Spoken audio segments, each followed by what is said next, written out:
એક ગામમાં એક ખેડૂત રહેતો હતો. તે સવારથી સાંજ સુધી ખેતરમાં કડી મહેનત કરતો. જ્યારે પાક તૈયાર થતો ત્યારે તે ખેડૂત ઊભા મોલને જોઈ ખૂબ ખુશ થતો. એક વખત તેને મકાઈની ખેતી કરી. દરેક વખતની જેમ આ વખતે પણ મકાઈનો પાક ખૂબ સારો થયો હતો. બસ હવે મકાઈ પાકવાની રાહ જોતો ખેડૂત પોતાના ઘરમાં બેસી રહેતો. એક દિવસ તેને જોયું કે મકાઈને કાંખીઓની ચોરી થવા લાગી છે. ગામમાં ચોર તો કોઈ નહોતું, તો આ ચોરી કોણ કરતું હશે? ખેડૂત આ વિશે વિચારવા લાગ્યો. બીજા દિવસે ખેડૂતે પોતાના ત્રણેય દીકરાઓને બોલાવ્યા. ત્રણેય દીકરાઓ આવીને પિતાની પાસે ઊભા રહ્યા. ખેડૂતે કહ્યું, તમે ત્રણેય જાઓ અને મકાઈના કાંખીના ચોરનો પત્તો લગાવો. જે ચોરનો સાચો પત્તો લગાવશે તેને હું મારી બધી સંપત્તિનો વારિસદાર બનાવીશ. મોટા દીકરાએ કહ્યું, હું ઘરમાં સૌથી મોટો છું, એટલે સૌથી પહેલા હું જાઉં છું. મોટા દીકરાએ પોતાની ટોપી પહેરી અને ચાલ્યો ગયો. ચાલતા ચાલતા તે થાકી ગયો તો એક કૂવાની પાસે જઈ સૂઈ ગયો. સૂતો શું તેને ઊંઘ જ આવી ગઈ. થોડીવાર પછી તેને આંખ ખુલી તો જોયું કે એક દેડકું ટર ટર કરી રહ્યું હતું. મોટો દીકરો દેડકાની પાસે ગયો તો દેડકાએ કહ્યું, મને પણ સાથે લઈ જા, હું તારી મદદ કરીશ. મોટા દીકરાને ખૂબ ગુસ્સો આવ્યો. તે બોલ્યો, જા જા, તું શું મારી મદદ કરીશ? એને દેડકાને ઊંચકીને કૂવામાં ફેંકી દીધું. રાત પડતા સુધીમાં મોટો દીકરો ખેતરમાં પહોંચી ગયો. ચોરને પકડવા માટે રાત્રે જાગતું રહેવું જરૂરી હતું, પરંતુ મોટા દીકરાની આંખોમાં ઊંઘ આવી ગઈ અને તે થોડા સમયમાં ઊંઘી ગયો. સવાર પડ્યું ને સૂરજ માથે આવી ગયો હતો ત્યારે તેને જોયું કે મકાઈની કાંખી ચોરી થઈ ગઈ હતી. બિચારો શું કરી શકે? તે મોઢું લટકાવીને ઘરે પાછો આવી ગયો. હવે વછેટભાઈનો વારો આવ્યો. તે સારી રીતે તૈયાર થઈને ખેતર તરફ ચાલ્યો. બળબળતા તડકાથી તેને તરસ લાગી અને તેનું ગળું સુકાઈ ગયું. તેને કૂવામાં ડોળ નાખીને પાણી બહાર કાઢ્યું. પાણી સાથે ડોળની અંદર બેસીને એક દેડકું પણ બહાર આવી ગયું. દેડકું બહાર આવતા જ બોલ્યું, મને તારા સાથે ખેતરમાં લઈ જા, હું તારી મદદ કરીશ. વછેટ દીકરાને દેડકાની વાત પર વિશ્વાસ થયો નહીં. તેને દેડકાને ત્યાં જ છોડી દીધું અને તે ખેતર તરફ ચાલ્યો ગયો. ખેતર સુધી પહોંચતા તે ખૂબ થાકી ગયો. મોટા ભાઈની જેમ તે પણ ઊંઘી ગયો. બીજે દિવસે તે પણ ઘરે પાછો આવી ગયો. હવે સૌથી નાના ભાઈનો વારો આવ્યો. તેને મોટા ભાઈઓ પાસેથી પરવાનગી માંગી તો તેઓ હસતા હસતા બોલ્યા, જા જા, આ કામ તારા ગજાનું નથી. હિંમત કરીને નાનો ભાઈ નીકળી પડ્યો. તેને પોતાના ખભા પર બંદૂક અને ખાવાની પોટલી લટકાવી દીધી. કૂવાની પાસે પહોંચતા જ તેને ભૂખ લાગી. તેને પોટલી છોડીને રોટલી કાઢીને ખાઈ લીધી. રોટલી ખાવા પછી તે પાણી પી રહ્યો હતો કે દેડકું સામે આવી ગયું. દેડકું બોલ્યું, મને તારી સાથે ખેતરમાં લઈ જા, હું તારી મદદ કરીશ. દેડકાને આ માણસની ભાષામાં વાત કરતું જોઈ નાનો ભાઈ ખૂબ ખુશ થઈ ગયો અને નાના ભાઈએ દેડકાને ઊંચકી પોતાના હાથમાં લઈ લીધું. પોતાની પાસે જે ભાત હતું એ ભાતની પોટલી છોડી તેને કંઈક ખાવા માટે આપ્યું. પછી દેડકાએ નાના ભાઈને કહ્યું, તું કૂવામાં ઝાંખીને જો, કૂવામાં એક ચમકતો પથ્થર છે, તેને જોવાથી તારી મનોકામના પૂરી થઈ જશે. નાના ભાઈએ કૂવામાં ઝાંખીને જોયું. ખરેખર કૂવામાં એક ચમકતો પથ્થર દેખાયો. દેડકું હસીને બોલ્યું, મને ખેતરમાં લઈ જા, હું તારી જરૂરથી મદદ કરીશ. હવે નાનો ભાઈ દેડકાને સાથે લઈ ખેતરની તરફ ચાલ્યો. રસ્તામાં દેડકાએ નાના ભાઈને પૂછ્યું, તમે પથ્થર પાસેથી શું શું માગ્યું છે? નાના ભાઈએ જવાબ આપ્યો, મેં 3 વસ્તુઓ માગી છે. પહેલી કે મકાઈના ચોરને પકડવું, બીજું એક મોટું ઘર અને ત્રીજું એક સુંદર વહુ. જ્યારે તેઓ ખેતરના નજીક પહોંચ્યા ત્યારે નાના ભાઈએ સોનેરી પંખોવાળું એક પક્ષી જોયું.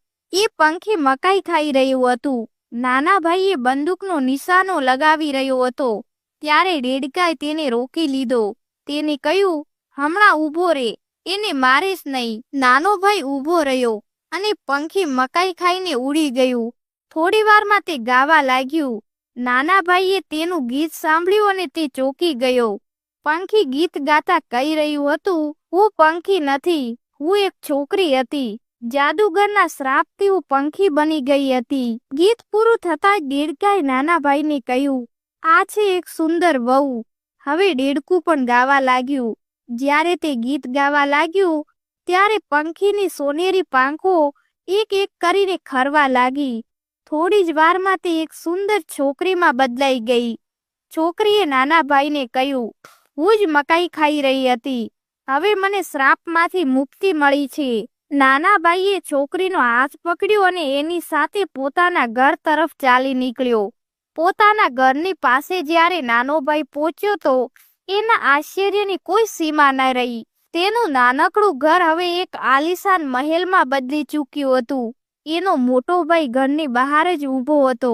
ઘણા બધા નોકર ચાકર કામ કરી રહ્યા હતા. પોતાના ઘરવાળાઓએ નાના ભાઈને બધી વાત કહી સંભળાવી તો નાનો ભાઈ પણ બહુ જ રાજી થયો. ખેડૂતે આ સુંદર છોકરીના લગ્ન પોતાના નાના છોકરા સાથે કરાવી દીધા અને નાના ભાઈને પોતાની બધી માલ મિલકતનો વારસદાર બનાવી દીધો. ડોલા પટેલનો ડાયો જબરો રીસાળ. એક દહાડો તેની ભાભીએ જરાક કાંઈ કહ્યું તે તેને તોબરો ચડ્યો અને રાતને વખતે સાંજનું વાળું કરી મોજ લફરાવાળા અમથા પટેલના કૂવામાં પડ્યો. સોધા શોધમાં 7 દહાડા વહી ગયા. ડાયાનું સાસરું મોજલપુર. મોજલપુરના કામજી પટેલ એના સસરા થાય. અમથા પટેલની ડાઈ કૂવે પાણી ભરવા ગઈ એટલે તેનો ઘડો ડાયાએ ઝાલ્યો. ડાઈએ જાણ્યું કે કૂવામાં ભૂત છે. તે ઓ મારા બાપ રે કરતી તે નાઠી. ઘરે જઈ બાપને વાત કહી. અમથા પટેલે જઈને કૂવામાં તપાસ કરી. ડાયાને કાઢ્યો અને ઘરે લઈ આવ્યા. ગમે તેવો તોય જમાઈ. પટેલ તેને ઘરે તેડી ગયા અને પટલાણીએ કંસાર કર્યો. ડાયાભાઈનો સાળો કહે કે પટેલ ઉઠો ને જમવાનું થયું છે. ભારેખમ રહીએ તો સાસરામાં બહાર રહે. એટલે ડાયો બોલ્યો, નથી જમવું, ભૂખ નથી લાગી. પેલો કહે, પટેલ કૂવે પડ્યા કેટલા દી થયા? થયા હશે 7 તો તમને 7 દિવસથી ભૂખ નથી લાગી? ડાયાભાઈ પોતાનું બધુંય ડહાપણ ખર્ચીને જવાબ દીધો, ના રે, શેની ભૂખ લાગે, ખાઈને પડ્યો તો. તેનો જવાબ સાંભળી બધા તેની મૂર્ખાઈ પર હસવા લાગ્યા. એક ખેડૂતને 2 છોકરા હતા. મોટો છોકરો હોશિયાર પણ સ્વાર્થી અને નિર્દય હતો. નાનો છોકરો ઓછી અક્કલવાળો પણ ભલો ને માયાળુ હતો. બાપ મરી ગયો એટલે ઘરનો બધો વહીવટ મોટા ભાઈએ પોતાના હાથ કર્યો. મા તથા નાના ભાઈને ઘરે રાખી જાણે તેમના પર ઉપકાર કરતો હોય એમ બતાવવા લાગ્યો. નાનો ભાઈ બિચારો મૂંગે મોએ ખેતરમાં ગધા વેતરું કર્યા કરતો. થોડા વખત પછી મોટા ભાઈનો લોભ વધ્યો. એને તો બાપીકું ઘરને ખેતર બધું એકલા જ પચાવી પાડવાનો નિર્ણય કર્યો. નાના ભાઈને બોલાવી સંભળાવી દીધું કે આજથી તારે આ ઘર છોડી ચાલ્યા જવું. મજૂરી કરી તું તારું ફોડી લેજે.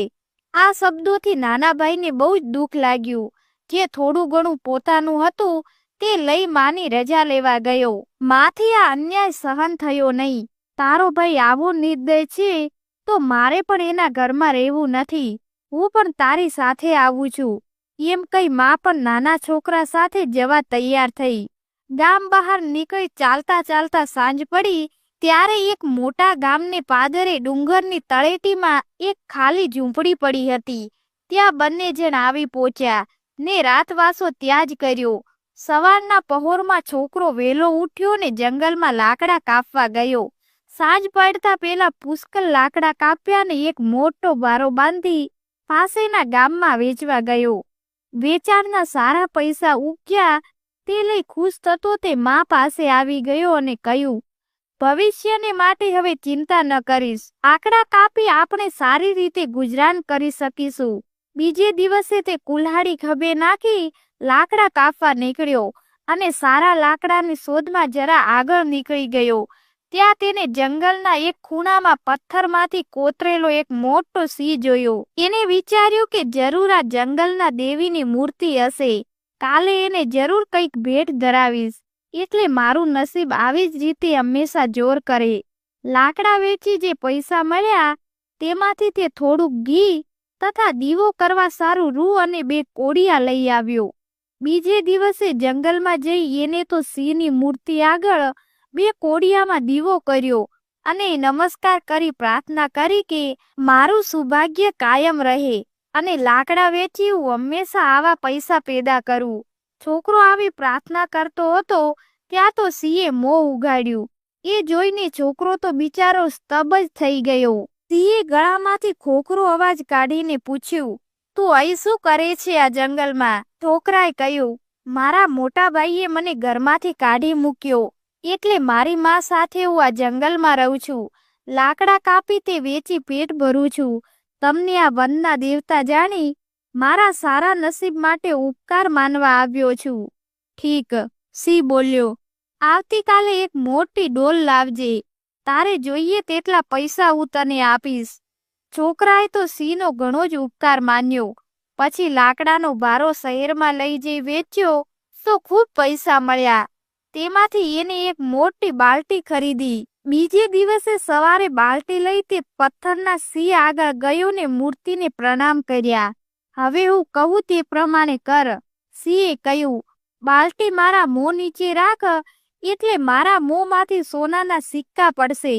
પણ જેવી બાલટી ભરાઈ જાય કે તરત મને તારે કહી દેવાનું. એક પણ સિક્કો નીચે ન પડવો જોઈએ.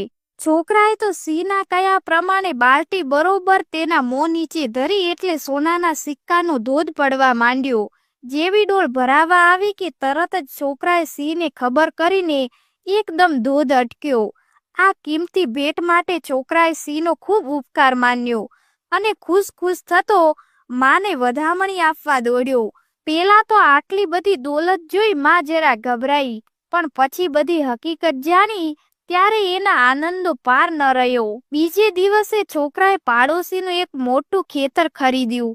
ત્યાં એક સારું ઘર બંધાવ્યું, ગાય ભેંસો પણ રાખ્યા ને બંને માં દીકરો સંતોષથી સુખ ચેનમાં રહેવા લાગ્યા. નાના ભાઈને આમ ઓચિંતું પૈસાદાર બનેલો સાંભળીને મોટા ભાઈને કુતૂહલ થયું કે એને એવો તો શું ધંધો કરી આટલા બધા પૈસા એકઠા કર્યા હશે. નાના ભાઈને મળી આ શોધી કાઢવાનો તેને નિર્ણય કર્યો અને પોતાની સ્ત્રીને લઈ બીજે દિવસે સવારે નાના ભાઈના ઘર તરફ નીકળી પડ્યો. નાનો ભાઈ તો ખેતરે ગયો હતો. માએ તે બંનેને જોઈ સારો આવકાર આપ્યો. સાંજ પડે નાનો ભાઈ ઘરે આવ્યો. મોટા ભાઈને જોઈને એને પણ ખૂબ આનંદ થયો ને ગઈ ગુજરી ભૂલી ગયો. પછી મોટા ભાઈના આગ્રહથી એને પોતે પૈસાદાર કેવી રીતે થયો એ હકીકત ખુલ્લા દિલથી કહી સંભળાવી અને મોટા ભાઈને પણ એ જ પ્રમાણે પોતાનું નસીબ આજમાવવાની સલાહ આપી. ભાઈ ભાભી ઘરે જવા નીકળ્યા અને ઘરે પહોંચતા જ પૈસાદાર બનવાનો સહેલો ઉપાય અમલમાં મૂકવાનો નિશ્ચય કર્યો. મોટા ભાઈએ આખું ગામ શોધી વળી એક મોટામાં મોટી ડોળ ખરીદી. સાથે કોડિયા, ઘી વગેરે લઈ એ પણ પથ્થરના સિંહના દર્શન કરવા ગયો. ત્યાં જઈ કોડિયામાં ઘી પૂરી દીવો કર્યો અને સિંહને પ્રાર્થના કરી કે પોતાનું નસીબ પણ સુધારે. તું કોણ છે? સિંહે પૂછ્યું. તારી શી ઈચ્છા છે? થોડા દિવસ પહેલા તમારી પાસે જે જુવાન આવ્યો હતો એનો હું મોટો ભાઈ થાઉં. તમે જે પ્રમાણે એની મદદ કરી તેવી મદદ એની સલાહથી હું તમારી પાસે માગવા આવ્યો છું. ઠીક, સિંહે જવાબ દીધો. તારી બાલટી મારા મોં નીચે રાખ. અંદર સોનાના સિક્કા પડશે, પણ જેવી ડોળ ભરાઈ જાય તેવી મને ખબર કરવી. એક પણ સિક્કો નીચે પડવો ન જોઈએ, નહીતર પરિણામ ખરાબ આવશે. મોટા ભાઈએ તો ખૂબ આતુરતાપૂર્વક ડોળ સિંહના મોં નીચે મૂકી. મૂકતાની સાથે સોનાના સિક્કા પડવા માંડ્યા. આટલું બધું સોનું જોઈને એના મોંમાં પાણી આવ્યું. એને તો વારંવાર ડોલને હલાવવા માંડી કે સિક્કા બરોબર ખીચોખીચ ભરાય. વધારે મેળવવાના લોભમાં ડોલ ભરાઈ ગઈ છતાં તેને ના કહેવાનું મન થયું નહીં. ડોલ છલાછલ ભરાઈ કે એક સિક્કો નીચે ગબડી પડ્યો. સિક્કો નીચે પડતા જ સોનાની ધાર અટકી પડીને સિંહે ખોખરા અવાજે કહ્યું, એક મોટો સિક્કો મારા ગળામાં ભરાઈ રહ્યો છે. તારો હાથ અંદર નાખી તે બહાર કાઢી લે. મોટા ભાઈએ તો આ સાંભળતા સિક્કો લેવાના લોભે હાથ અંદર નાખ્યો. જેવો હાથ અંદર ગયો કે સિંહે પોતાનું મોં બંધ કરી દીધું. એને હાથ ખેંચીને બહાર કાઢવા ઘણાય ફાફા માર્યા, પણ સિંહના પથ્થરના જડબા એવા મજબૂત દેવાયા હતા કે તેનું કંઈ જ વળ્યું નહીં.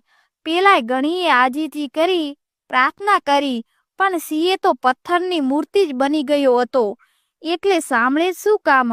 ડોળમાં નજર કરી તો સોનાના સિક્કાને બદલે ધૂળના ઢેફા જોયા. એટલે તો એના દુઃખનો પાર જ ન રહ્યો. સાંજ પડી છતાં તે ઘરે ના આવ્યો એટલે એની સ્ત્રીને ચિંતા થવા લાગી અને એની શોધમાં નીકળી. મોડી રાતે તે શોધતી સિંહ આગળ આવી પહોંચી અને પોતાના ધણીને એવી હાલતમાં જોઈ તેનું કારણ પૂછ્યું. એક સોનાનો સિક્કો કાઢવા સિંહના મોંમાં હાથ નાખ્યો ત્યાં એના જડબા દેવાઈ ગયા. હવે મારો હાથ નીકળતો નથી, તેને દુઃખિત સ્વરે જવાબ દીધો. આ સાંભળી સ્ત્રીએ પણ ખૂબ રડવા માંડ્યું ને સિંહને ઘણી આજીજીને કાલાવાલા કર્યા, પણ એનું કંઈ વળ્યું નહીં. આખરે એ થાકીને ઘરે પાછી ફરી અને ધણીને માટે થોડું ખાવાનું લઈ ગઈ. ઘણા દિવસ લગી દરરોજ આવી રીતે પોતાના ધણી માટે તે ત્યાં ખોરાક લઈ જવા લાગી. ઘરે કોઈ ધંધો સંભાળનાર રહ્યું નહીં એટલે જે ઘરમાં થોડા ઘણા પૈસા પડ્યા હતા એમાંથી તેની સ્ત્રી પોતાના પતિનું અને છોકરાનું ગુજરાન કરવા લાગી. ધીમે ધીમે ઘરનું રાચર ચીલું પણ વેચી નાખવું પડ્યું. એક દિવસ એવો આવ્યો કે ખાવાના પૈસા પણ ન રહ્યા. સ્ત્રી તો ધણી પાસે આવીને રડી પડીને કહ્યું કે આજે ઘરમાં ફૂટી બદામ પણ નથી, એટલે કંઈ જ ખાવાનું લાવી શકી નથી. આ સાંભળી સિંહને ખૂબ હસવું આવ્યું. તેને મોટેથી હા હા કરવા માંડ્યું. હસવાને માટે તેને જડબા ઉગાડ્યા. તે પાછા દેવાય તે પહેલા તો મોટા ભાઈએ હાથ ખેંચી લીધો. પછી છોકરાને લઈ બંને જણ નાના ભાઈને ત્યાં ગયા ને બધી હકીકત જણાવી.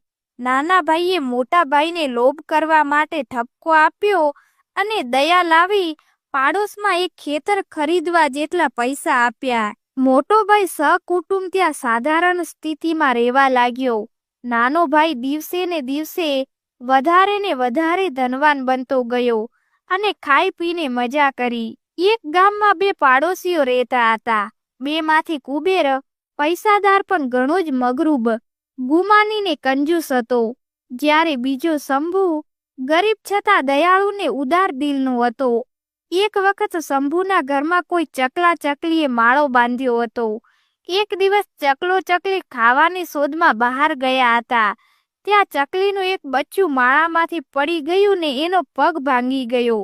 શંભુ ઘરે આવ્યો ત્યાં ઉમરામાંથી જ એને બચ્ચાને તરફડિયા ખાતું જોયું. તે ધીમેથી બચ્ચાને ઉપાડી ઘરમાં લઈ ગયો. એક મજબૂત દોરાવથી તેને એનો પગ બાંધ્યો અને સંભાળથી એને માળામાં મૂકી દીધું. ખરેખર તો એ બચ્ચું ચકલીને વેશે પરી હતું. જ્યારે એ મોટું થઈ ઉડતા શીખ્યું ત્યારે એક દિવસ ચાંચમાં થોડા દાણા લઈ આવ્યું. શંભુ ઘરમાં બેઠો બેઠો કામ કરતો હતો. પેલી ચકલી એની સામે જઈ બેઠીને દાણા એની આગળ નાખ્યા. પછી ચીચી કરતા બોલી, તારી દયાના બદલામાં આ દાણા લાવી છું. તારા વાડામાં તો નાખજે ને પછી જોજે કે શું ઉગે છે. આટલું કઈ ચકલી ઉડી ગઈ. શંભુને તો ચકલીને આવી રીતે બોલતી સાંભળી બહુ જ નવાઈ લાગી ને તે મનમાં વિચાર કરવા લાગ્યો કે એટલા દાણાની કઈ બહુ કિંમત નહીં નીપજે, પણ એટલું તો બતાવી આપે છે કે એક નાનું પંખીડું પણ કેટલું ઉપકારવશ થઈ શકે. આ દાણા વાવી તો જોઉં, જોઈએ શું થાય છે. એને તો ઘરને આંગણે જ દાણા વાવ્યા અને થોડા વખતમાં બનાવ ભૂલી પણ ગયો. 1-2 મહિના થયા ત્યાં તો દાણા ફૂટવા માંડ્યા. થોડા વખતમાં તે પૂરા ઉગી નીકળ્યા, પરંતુ એને દાણા ભરેલા ડુંડા ઉગવાને બદલે જ્યારે એ તેને રત્ન ઉગેલા જોયા ત્યારે તો શંભુના અચંબાનો પાર જ ન રહ્યો. એ તો ખુશ થઈ ગયો. એને બધા રત્નો એકઠા કર્યા અને પાસેને ગામ જઈ મોટી કિંમતે વેચ્યા. થોડા વખતમાં તો શંભુ પૈસે ટકે સુખી થઈ ગયો. કુબેરે જ્યારે શંભુને એકાએક ધનવાન થયેલો જોયો ત્યારે એને નવાઈ લાગીને એનું કારણ શોધવાની ઈચ્છા થઈ.